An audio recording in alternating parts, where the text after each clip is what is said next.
باب ما یستحب للعالم اذا سئل ای الناس اعلم فیکل العلم الی اللہ تعالی. عالم کے لیے مستحب یہ ہے کہ جب اس سے پوچھا جائے کہ لوگوں میں سب سے زیادہ علم والا کون ہے تو وہ علم کو اللہ کے حوالے کر دے کہ اللہ عالم، اللہ سب سے زیادہ علم والا ہے. یہ نہ کہے کہ انا عالم، میں زیادہ علم والا ہوں. یہ شان علم کے کو زیب نہیں دیتا. سعید بن جبیر کہتے ہیں کہ میں نے حضرت ابن عباس سے پوچھا کہ نوف بکالی، بکالی بکالی دونوں کہتے ہیں، یہ ایک بڑے عالم تھے اور اہل دمشق کے امام تھے. نوف بکالی کہتے ہیں کہ موسیٰ علیہ السلام جو حضرت خضر علیہ السلام کے پاس ملاقات کے لیے گئے تھے وہ بنو اسرائیل والے موسیٰ نہیں ہیں جو نبی تھے. انما ہوا موسیٰ آخر، یہ دوسرے موسیٰ ہیں جن کو موسیٰ بن میشا کہا جاتا ہے. تو یہ دوسرے موسیٰ ہیں. انہوں نے توجیہ اس لیے کر دی کہ حضرت موسیٰ علیہ نبینا علیہ السلام جلیل القدر پیغمبر تھے اور یہ جلیل القدر اور پیغمبر ان کے پاس علم حاصل کرنے کے لیے جائے تو یہ مناسب نہیں ہے. اس لیے انہوں نے اپنے طور پر اپنے دماغ کی سے سوچ کر یہ توجیہ کر دی تھی. اس کا کوئی تعلق واقعہ سے نہیں تھا اور یہ واقعہ کے خلاف تھا. تو حضرت ابن عباس نے کہا کذب عدو اللہ، وہ ناراض ہو گئے کیونکہ یہ بات خلاف حق تھی، خلاف تحقیق تھی. سرکار کی حدیثوں سے یہی ثابت ہے کہ وہ موسیٰ بن وہ کیا کہتے ہیں وہ موسیٰ بنو اسرائیل ہی تھے جو اللہ کے جلیل القدر پیغمبر تھے. تو جلال میں انہوں نے فرمایا کذب عدو اللہ، اللہ کا دشمن جھوٹا ہے. بات غلط کہی تھی، جھوٹ کہی تھی، اس لیے انہوں نے غضب میں عدو اللہ کہا. یہ یاد رکھیے کہ غضب میں زجرن جب کوئی بات کہی جاتی ہے تو اس سے اس کا حقیقی معنی مقصود نہیں ہوتا بلکہ صرف زجر مقصود ہوتا ہے اور کچھ نہیں. تو یہاں اس کا حقیقی معنی نہیں مقصود ہے بلکہ یہ مقصود ہے کہ اس شخص نے غلط کہا مگر حالت جلال میں انہوں نے یہ بات کہی جس سے واقعہ مقصود نہیں تھا. اب اس کے جواب میں وہ کہتے ہیں کہ ہم سے ابی بن کعب رضی اللہ تعالی نے بیان کیا کہ نبی کریم صلی اللہ تعالی علیہ وسلم نے فرمایا کہ اللہ کے نبی موسیٰ علیہ السلام بنو اسرائیل میں خطبہ دینے کے لیے کھڑے ہوئے. تو وہ یہ بیان کر کے فرمانا چاہتے ہیں کہ اسے صاف ثابت ہوا کہ وہ اللہ کے نبی تھے. یہ بھی ثابت ہوا کہ موسیٰ سے مراد وہی موسیٰ ہیں جو بنو اسرائیل میں کی ہدایت کے لیے اللہ تعالیٰ نے جن کو بھیجا تھا. تو جب سرکار کا یہ فرمان ہے تو سرکار کے فرمان کے ہوتے ہوئے اپنے دماغ سے کوئی بات کیوں کہہ دی؟ اس لیے وہ ناراض ہو گئے. فسئل، ان سے سوال ہوا حضرت موسیٰ سے ای الناس عالم، سب سے زیادہ علم والا کون ہے؟ تو فرمایا انا عالم، میں سب سے زیادہ علم والا ہوں. اصل میں کوئی بھی گفتگو ہوتی ہے، کوئی سوال ہوتا ہے تو وہ عرف اور مقام کے قرینے کے ساتھ مخصوص اور محدود ہوتا ہے. تو سائل کے سوال کا مقصد یہ تھا کہ قوم بنو اسرائیل میں سب سے زیادہ علم والا کون ہے؟ تو انہوں نے فرمایا نا، کیونکہ وہ نبی تھے اور نبی اپنی قوم کا سب سے بڑا عالم ہوتا ہے. تو انا عالم، مگر ایک نبی کی شایان شان یہ نہیں ہے کہ اپنی طرف بلا ضرورت اسی بات ہے. کوئی ضرورت ہو تو اپنے علم کا اظہار کیا جائے گا، کوئی ضرورت نہیں تھی. اس لیے چاہیے یہ تھا ان کے شایان شان جواب یہ تھا کہ اللہ عالم. تو اللہ عز و جل نے ان پر عتاب فرمایا اس علم یرد العلم علیہ، جبکہ انہوں نے علم کی نسبت اللہ کی طرف نہیں کی. تو اللہ نے ان کی طرف وہی فرمائی کہ بے شک میرا ایک بندہ مجمع البحرین میں ہے. دو سمندروں کے مجمع کے معنی سنگم، دو سمندروں کی ملنے کی جگہ، اور ہمارے عرف میں اس کا ترجمہ سنگم سے کیا جاتا ہے. میرا ایک بندہ مجمع البحرین میں ہے، یعنی دو سمندروں کے سنگم کے پاس رہتا ہے. وہ تم سے زیادہ علم والا ہے. پوچھا اے رب وکیف بھی، ان سے ملاقات کیسے ہوگی؟ تو بتایا گیا یہ اپنے ساتھ ایک مچھلی رکھ لو، توشہ دافی مقتل، توشہ دان میں. فیضا فقط ہو، جب وہ مچھلی کھو جائے، فہو سما، تو وہ وہیں ملیں گے. سما کا لفظ جو ہے یہ اشارے بعید کے لیے آتا ہے، یہ اشارے بعید کے لیے متعین ہے. تو وہ وہیں ملیں گے جہاں مچھلی کھو جائے گی، وہیں. تو انہوں نے اپنے ساتھ ایک مچھلی رکھی جو بھونی ہوئی تھی اور اس میں نمک بھی لگا ہوا تھا، تاکہ جب کہیں حاجت ہوگی تو اس کو کھا لیں گے. پھر یہ چلے، اور آپ کے ساتھ آپ کے شاگرد حضرت یوشع بن نون رضی اللہ تعالی نبی تھے. حملہ ہوتا، ان حضرات نے اپنے توشہ دار میں ایک بھونی ہوئی مچھلی رکھ لی. یہاں تک یہ لوگ ایک چٹان کے پاس پہنچے تو وضع رؤوسہما، انہوں نے یہ وہاں پہ لیٹ گئے، دونوں نے اپنا سر رکھ دیا، یعنی دونوں چٹان کے پاس لیٹ گئے. فنام، اور سو گئے، لیٹے اور سو گئے. فنسل الحوت من المقتل، انسلال کے معنی آتے ہیں کھسک کر چپکے سے نکل جانا. تو مچھلی توشے دان سے آہستہ سے کھسک گئی، یعنی چلی گئی. وہ مچھلی توشے دان سے آہستہ سے نکل گئی اور سمندر میں سرنگ بناتے ہوئے اس نے راستہ لے لیا. یعنی سرنگ، وہ سمندر میں گئی اور جس راستے جاتی تھی پانی میں، تو اس راستے میں سرنگ بنتا چلا جاتا تھا. اور موسیٰ علیہ الصلوۃ والسلام اور آپ کے شاگرد کے لیے یہ بات تعجب خیز تھی کہ مچھلی سمندر میں جائے اور راستہ بن جائے. یہ بھی بات تعجب خیز تھی کہ ایک بھونی ہوئی مچھلی ہے، نمک لگا ہوا ہے تاکہ اس کو کھایا جائے گا، اور وہ زندہ ہو کر کے پانی میں چلی گئی. دو باتیں تعجب خیز تھیں. اب یہ لوگ جب اٹھے ہیں تو ان کو مچھلی کا خیال نہیں لگا. فن طلقہ بقیت لیلتہما، یہ رات میں سوئے تھے اول شب میں، اور پھر اٹھے تو باقی رات یہ لوگ چلتے رہے اور دن میں بھی چلتے رہے. بقیت لیلتہما و یومہما فلما اصبح، جب صبح ہوئی تو موسیٰ علیہ السلام نے اپنے شاگرد سے کہا آتنا غدانا، ناشتہ لاؤ. لقد لقینا من سفرنا ھذا نصبا و تعبا، تکان، ہمیں تو اس سفر سے، اپنے اس سفر سے تکان لاحق ہو گئی. اور موسیٰ علیہ السلام کو مسم من النصب، کچھ بھی تکان کا احساس نہیں ہوا تھا، یعنی تکان کچھ بھی نہیں چھوئی تھی، یعنی کچھ بھی تکان کا احساس نہیں ہوا تھا. یہاں تک کہ آپ اس جگہ سے آگے بڑھ گئے جہاں کا آپ کو حکم دیا گیا تھا، جہاں ملاقات کے لیے بتایا گیا تھا. تو جب سفر آگے ہوا تب ان کو تکان محسوس ہونے لگی. تب جب انہوں نے ناشتہ مانگا کہ مچھلی نکالو ذرا کھایا جائے، تکان محسوس ہو رہی ہے. تب آپ کے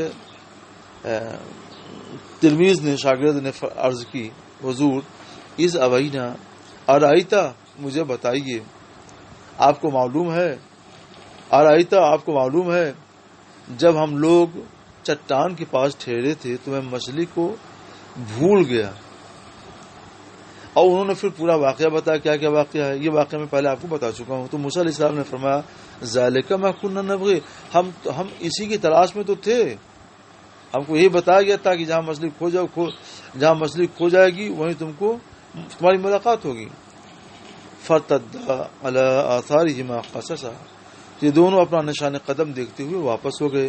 جب یہ لوگ چٹان کے پاس پہنچے تو دیکھا کہ ایک آدمی ایک کپڑے میں ایک کپڑا اوڑھے ہوئے ہے، سر سے لے کر پاؤں تک پورے کپڑے میں لپٹے ہوئے تھے وہ. تو موسیٰ علیہ السلام، تو وہ سمجھ گیا کہ یہ خضر علیہ السلام ہے. موسیٰ علیہ السلام نے سلام کیا تو حضرت خضر نے فرمایا وَأَنَّا بِأَرْضِكَ السَّلَامُ، تمہارے اس زمین میں سلام کہاں ہے؟ یعنی تم لگتا کسی اور جگہ سے آئے ہو. تو فرمایا انا موسیٰ، میں موسیٰ ہوں، میری سرزمین میں سلام ہے، اس لیے میں نے سلام کیا ہے. تو فقال موسیٰ بنی اسرائیل، تو انہوں نے پوچھا بنو اسرائیل والے موسیٰ؟ تو کہا ہاں. تو انہوں نے یہ حدیث سنائی.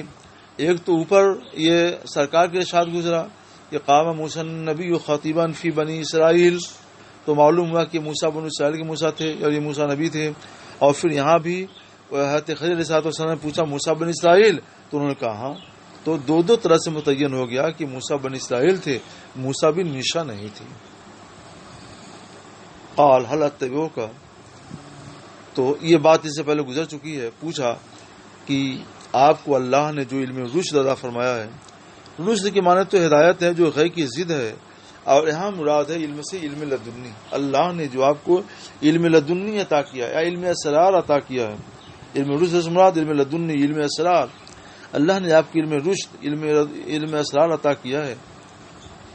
کیا میں آپ کے ساتھ رہوں تو آپ مجھے وہ علم سکھا دیں گے؟ تو انہوں نے کہا انک لن تستطیع معی صبرا، بے شک تم ہرگز میرے ساتھ صبر نہیں کر سکتے. دیکھو یہاں انا کہا جو تاکید کے لیے، اور لن یہ بھی تاکید نفی کے لیے.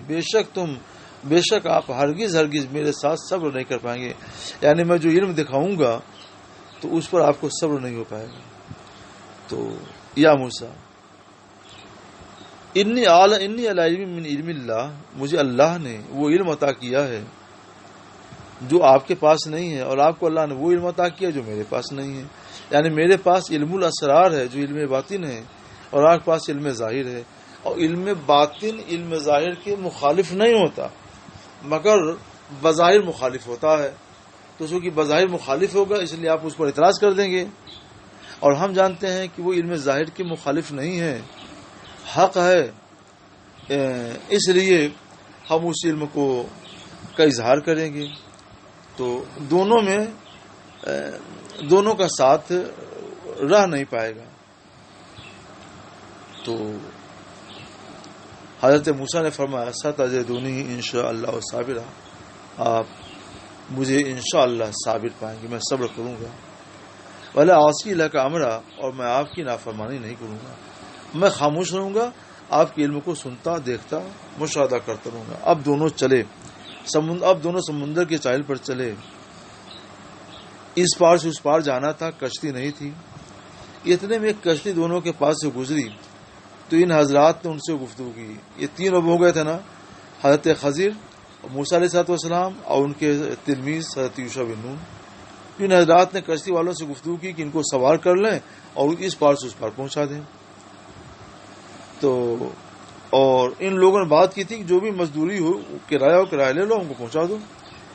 تو حضرت خضر پہچان لیے گئے، ان لوگوں نے پہچان لیا کہ حضرت خضر علیہ السلام نے فحملوها بغیر نول، تو ان لوگوں نے بغیر اجرت کے سوار کر لیا. تو فجاء عصفور، اتنے میں ایک گوریا آئی. فوقع علی حرف السفینہ، وہ کشتی کے کنارے بیٹھ گئی. نقرتن فی البحر، انہوں نے سمندر میں ایک یا دو بار چونچ مارا، یعنی ایک قطرہ پانی لے لیا. اور اس کی چونچ میں کتنا پانی آئے گا؟ وہ قطرے سے بھی بہت کم ہوگا. تو حضرت خضر علیہ السلام نے فرمایا اے موسیٰ، ما نقص علمی و علمک من علم اللہ تعالی الا کنقرۃ هذه العصفور فی البحر. میرا علم اور آپ کا علم اللہ تعالیٰ کے علم کے مقابلے میں ایسا ہی کم ہے جیسا سمندر کے مقابل میں اس گوریا کا چونچ مارنا. یعنی اس گوریا نے سمندر سے ایک بار یا دو بار چونچ مار کر جتنا جو پانی حاصل کیا ہے، وہ پانی کتنا کم ہے سمندر سے؟ بہت کم ہے، کوئی نسبت نہیں ہے. تو ویسے ہی ہمارا اور آپ کا علم اللہ تعالیٰ کے علم کے مقابلے میں کم ہے. اصل میں حضرت سیدنا خضر علیہ السلام یہ علم رشد دے رہے تھے کہ جب اللہ تعالیٰ اتنا بڑا علم والا ہے اور اس کے علم کے مقابل میں ہمارے علم کی کوئی اوقات نہیں ہے، تو ہمیں یہ نہیں کہنا چاہیے کہ انا عالم الناس. انا عالم الناس ہم کو نہیں کہنا چاہیے، بلکہ سیدھے یہ کہہ دینا چاہیے کہ اللہ عالم، اللہ سب سے زیادہ علم والا ہے. تو یہ ایک گویا تنبیہ تھی حضرت سیدنا خضر علیہ السلام کی طرف سے کہ وہ بات نہیں کہنی چاہیے، بلکہ اللہ کی طرف علم کو سپرد کرنا چاہیے تھا. ایک بات تو ہو گئی. یہاں پر ایک بات شبہ کی یہ ہے کہ سمندر کا جتنا بھی پانی ہو وہ محدود ہے، متناہی ہے، اور پرندے نے جتنا بھی پانی لیا اتنا پانی تو کم ہوا نا، اور وہی متناہی ہے. تو یہاں تو متناہی کے مقابل میں ہے، اور متناہی جب متناہی کے مقابل میں ہو تو ان کے درمیان کچھ نہ کچھ نسبت ہوتی ہے، اور کچھ نہ کچھ کمی تو واقعی میں ہوتی ہے، اگرچہ مجھ کمی کا احساس نہ ہو. تو کیا اللہ تعالیٰ کا علم بھی کم ہو جاتا ہے؟ ایسا نہیں ہے. کہ اللہ کے علم کے مقابل میں بندے کا علم بھی ایسا ہی ہے؟ ایسا نہیں ہے، کیونکہ ہمارا علم محدود ہے اور اللہ تعالیٰ کا علم لامحدود ہے، غیر متناہی ہے. تو غیر متناہی سے متناہی کو تو کوئی نسبت نہیں ہے. پھر ایسی مثال ہے سیدنا خضر علیہ السلام نے کیسے دی. یہ ایک اہم مسئلہ ہے. اس سلسلے میں آپ لوگ شروع کو دیکھ لیجئے گا، شاید اس کی وضاحتیں کی گئی ہو، میری نگاہ نہیں گزری، میری نگاہ میں سے کوئی بات نہیں آئی ہے. ہم اس سلسلے میں تھوڑی سی وضاحت کر دیتے ہیں، اور ممکن ہے شروع میں یہ کہیں مذکور ہو، کیونکہ ہم نے مطالعہ نہیں کیا ہے اس لیے ہم بتا نہیں سکتے ہیں کہ کسی شاعر نے بات کہی ہے کہ نہیں کہی ہے. مثالیں دو طرح کی ہوتی ہیں، اور یہ مثال بھی ہم اپنی طرف سے نہیں کر رہے ہیں. قاضی مبارک رحمۃ اللہ تعالی علیہ نے یہ بات اپنی کتاب میں لکھی ہے، شرح سلم میں لکھی ہے کہ مثالیں دو طرح کی ہوتی ہیں. ایک مثال جو ممثل لہو کے مطابق ہوتی ہے، اور دوسری مثال وہ جو ممثل لہو کے مطابق نہیں ہوتی ہے، صرف اس سے مقصود صرف ایک سمجھا دینا ہوتا ہے، سمجھانے کے سوا کوئی مقصود اس سے نہیں ہوتا. تو قاضی مبارک کے اس تشریح کے اس تقسیم کے پیش نظر میں یہ عرض کرتا ہوں کہ یہاں یہ مثال ممثل لہو کی مطابقت بتانے کے لیے نہیں ہے، وہ تو کبھی ہو ہی نہیں سکتا ہے، بلکہ یہ مثال صرف تمثیل کے لیے ہے، سمجھانے کے لیے، تفہیم فہم کے لیے نہیں، تقریب فہم کے لیے ہے. کہ ہم یہ تو نہیں کہہ سکتے ہیں کہ ہمارے علم کی کیا نسبت ہے، اللہ کے علم سے کچھ بھی نسبت نہیں ہے، مگر پرندے نے جو چونچ مارا ہے اس سے آپ اندازہ لگا، اس کی روشنی میں آپ سمجھ سکتے ہیں. تو ایک مثال محسوس تھی اپنے علم کی کمی کو سمجھانے کے لیے، ممثل لہو سے مطابقت کے لیے نہیں تھا. ایسی جگہوں پہ ہم لوگ جب بیان کرتے تو یہ کہتے ہیں کہ بلا تشبیہ و تمثیل، اس مثال کی روشنی میں آپ اس مسئلے کو سمجھیے. تو جب یہ بات کی جاتی ہے تو اس کا مطلب کیا ہوتا ہے کہ یہ مثال تقریب فہم کے لیے ہے، تطبیق مثال و ممثل لہو کے لیے نہیں ہے. چلیے صاحب، اب اس کے بعد تو یہ دو باتیں، تو یہ بات انہوں نے بیان کر دی. اب آگے بڑھیے. پھر حضرت خضر جب کشتی آگے بڑھی تو حضرت خضر علیہ السلام نے کشتی کے تختوں میں سے ایک تختے کا قصد کیا، فنزع، اور اس کو نکال لیا. یعنی کشتی کا ایک پٹرا، ایک تختہ نکال دیا. اب حضرت موسیٰ علیہ السلام بول پڑے، کہتے ہیں قوم حملونا بغیر نوم، ان لوگوں نے ہمیں بغیر اجرت لیے سوار کر لیا. تو اس کا تقاضا تو یہ تھا کہ ہم لوگ ان کا شکریہ ادا کریں. اور آپ نے کیا کیا کہ امتا الی سفینتہم، آپ نے ان کے سفینے کو کا ایک پٹرا نکال کر اسے پھاڑ دیا، لتغرق اہلہا، تاکہ کشتی والوں کو آپ ڈبا دیں. ایک تو کشتی کو خراب کیا، اس کا پٹا نکال دیا، دوسرے جب موج آئے گی اور پانی اس کے اندر داخل ہوگا تو ساری کشتی ڈوب جائے گی، سب کشتی والے ڈوب جائیں گے. تو حضرت موسیٰ خضر نے فرمایا، عالم اقل انک لن تستطیع معی صبرا، کیا میں نے نہیں کہا تھا کہ آپ میرے ساتھ صبر نہیں کر پائیں گے؟ تب ان کو خیال آیا، یہ علم شریعت کا جوش تھا جو فوراً انہوں نے ٹوکا. اور ہمیں حکم یہی ہے کہ من رأى منکم منکرا فلیغیرہ بیدیہ فإن لم یستطع فبلسانہ، اس پر ان کا عمل تھا علم شریعت ظاہر پر. تب حضرت موسیٰ نے فرمایا، لا تؤاخذنی بما نسیت، اور میں جو کچھ بھول گیا آپ اس میں مجھ سے مؤاخذہ نہ کیجیے. اور میرے معاملے میں آپ دشواری سے نہ کو دشوار نہ بنائیے. تو یہ پہلی بار موسیٰ علیہ السلام سے نسیان ہوا، بھول ہو گئی تھی، متنبع کر دیا گیا. فن تلقا بھی لوگ چلے تو اسی طرح کے ایک کام انہوں نے اور کر دیا، تو اس پر بھی حضرت موسیٰ نے اعتراض کر دیا. تو انہوں نے کہا الم اقل لک انک لن تستطیع معی صبرا. یہاں دیکھو اوپر والے میں کہا الم اقل انک لن تستطیع ہے، اور یہاں الم اقل لک، لک کا اضافہ ہے، اس کی وجہ سے تاکید مزید پیدا ہو جا رہی ہے. کیا میں نے آپ سے نہیں کہا تھا کہ آپ میرے ساتھ سب نہیں کر سکیں گے؟ تو ابن عیینہ کہتے ہیں کہ حاضہ اوقد، یہ پہلے زیادہ موقد ہے کیونکہ پہلے میں لکا نہیں ہے، اس میں لکا ہے. پھر دونوں چلے یہاں تک کہ دونوں ایک آبادی میں پہنچے.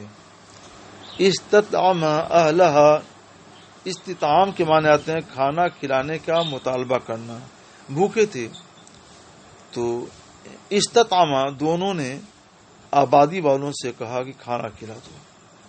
فابوا ان یضیفوہما، تو بڑے بخیل ثابت ہوئے، بد اخلاق، تو انہوں نے ان کی ضیافت کرنے سے انکار کر دیا.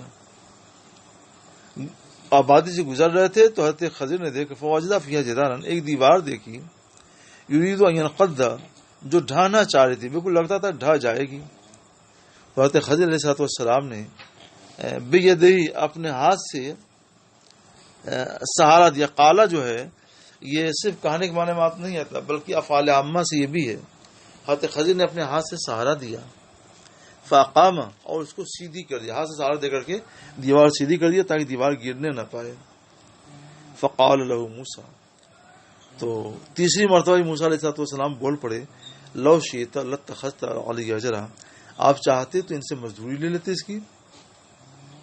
کیونکہ جب یہ لوگ ایسے بد اخلاق ہیں، ایسے بخیل ہیں کہ ہم بھوکوں کو کھانا نہیں کھلایا، ہم لوگوں نے فرمائش کی پھر بھی کھانا نہیں دیا، تو آپ نے ان کی دیوار تھوڑی سیدھی کر دی، بچا لیا. تو یہ تیسری مرتبہ تھا. تو انہوں نے فرمایا ھذا فراق بینی و بینک، یہ میرے اور آپ کے درمیان جدائی کا وقت آ گیا، اب دونوں جدا ہو گئے. قرآن پاک میں یہ پورا واقعہ تفصیل کے ساتھ مذکور ہے، اور قرآن پاک میں یہ بھی مذکور ہے کہ انہوں نے بتایا، انہوں نے یہ بھی کہا تھا کہ میں نے جو کچھ کیا ہے میں نے اپنے اختیار سے نہیں کیا بلکہ اللہ کا یہ حکم تھا اس لیے میں نے کیا. ما فعلت عن امری، میں نے اپنی رائے سے نہیں کیا بلکہ اللہ کے حکم سے کیا. اس سے ثابت ہوتا ہے کہ وہ حضرت خضر علیہ السلام نبی تھی. اور قرآن پاک میں پھر یہ بھی ہے کہ انہوں نے اس کے بعد ان کی توجیہ کی کہ ہم نے جو کچھ کام کیے ہیں ان کی توجیہ یہ ہے. تو فرمایا کہ پہلا جو کام میں نے کیا تھا کہ کشتی کو میں نے کشتی سے ایک پٹا نکال کے اس کو پھاڑ دیا، تو وہ اس لیے کیا تھا کہ جلد ہی ایک علاقے سے وہ کشتی گزرنے والی تھی، وہاں کا بادشاہ بڑا ظالم تھا، اور جو کشتیاں صحیح سلامت گزرتی تھیں ان کو وہ چھین لیتا تھا. اور اس لیے میں نے اس میں سے ایک پٹا نکال دیا تاکہ وہ کشتی عیبدار ہو جائے. جب بادشاہ نے دیکھا کہ تو عیبدار کشتی ہے تو چھوڑ دیا. اس طرح سے وہ کشتی ان کی سلامت بچ گئی. انہوں نے ہمارے ساتھ احسان کیا تھا تو ہم نے پٹا نکال کر ان کے ساتھ زیادتی نہیں کی بلکہ ان کے ساتھ احسان کیا. ایک دوسری یہ کہ ہاں یہ ہم نے ان کے ساتھ احسان کر دیا اور ان کی کشتی ہم نے بچا لی. اس سے یہ معلوم ہوا کہ جب دو خرابیاں ہوں، جو دو برائیاں ہوں تو اور دونوں سے بچا نہ جا سکتا ہو تو جو آسان ہو اس کو اختیار کر لینا چاہیے. کشتی پوری چھین لی جائے یہ بہت بڑا فساد تھا، اور کشتی میں تھوڑا سا ابدار کر دیا جائے یہ ہلکا فساد تھا. تو انہوں نے ہلکے فساد کو، ادنا فساد کو اختیار کیا تاکہ بڑے فساد سے کشتی اور کشتی والے محفوظ رہ جائیں. اسی لیے فقہ کا ضابطہ ہے من ابتلی ببلیتین فلیختر احوانہما، جو دو بلاؤں میں گھر جائے تو جو آسان بلا ہے اس کو وہ اختیار کر لے. تو یہاں انہوں نے یہی کیا اور یہ بالکل شریعت کے مطابق تھا، مگر یہ توجیہ حضرت موسیٰ علیہ السلام کی نگاہ میں نہیں تھی، اس لیے انہوں نے اعتراض کیا. دیوار والا معاملہ ایسا ہوا کہ انہوں نے بتایا کہ اس دیوار کے نیچے خزانہ مدفون ہے، یہ مکان یتیم بچوں کا ہے ان کے والد نے خزانہ دفن کر دیا ہے کہ جب وہ سن رشد کو پہنچ جائیں تو یہ خزانہ لے کر کے اس سے اپنی زندگی گزاریں گی. تو ان یتیم بچوں کا تو کوئی قصور نہیں ہے، آبادی والوں کا جو بھی قصور ہے، یتیم بچوں کا تو کوئی قصور نہیں تھا، وہ تو خود ہی محتاج بے سہارا ہے. تو ہم نے ان کی دیوار درست کر دی، کیونکہ اگر یہ دیوار ڈھا جاتی، خزانہ کھل جاتا تو یہ گاؤں والے لے لیتے اور یہ بچے بے سہارا رہ جاتے. تو ہم نے ان کی مدد کی ہے، اور یتیموں کے لیے سہارا بن جانا، ان کی مدد کرنا، ان کی گرتی دیوار کو سیدھی کر دینا، یہ شریعت کے مطابق ہے. تو پتہ چلا کہ یہ باطن جو ہے یہ ظاہر کے مطابق ہی ہوتا ہے، خلاف نہیں ہوتا. ہاں اسی لیے علماء نے فرمایا اولیاء اللہ نے کہ جو باطن ظاہر شریعت کے خلاف ہو تو وہ مقبول نہیں، وہ مردود ہے، اور جو باطن شریعت کے مطابق ہے وہی مقبول ہے. تو یہ جو باطن تھا یہ شریعت کے مقابل تھا، یہ علم لدنی تھا، یہ علم الاسرار تھا. نبی کریم صلی اللہ تعالی وسلم نے فرمایا یرحم اللہ موسیٰ، اللہ موسیٰ علیہ السلام پر رحم فرمائے، لوددنا، ہمیں تو یہ محبوب تھا کہ وہ صبر کرتے حتی یقص علینا من امرہما، تاکہ ان کے عجیب و غریب واقعات ہمیں سنائے جاتے، یعنی وہ خاموش رہتے اور صبر کرتے. تو اس طرح کے نہ جانے کتنے عجائب و غرائب ان لوگوں کے سامنے، ان کے سامنے پیش آتے، اور پھر وہ توجیہ کرتے تو عجائب و غرائب ہم سنتے اور بیان کرتے. اب اس کے بعد نیا باب شروع ہوتا ہے.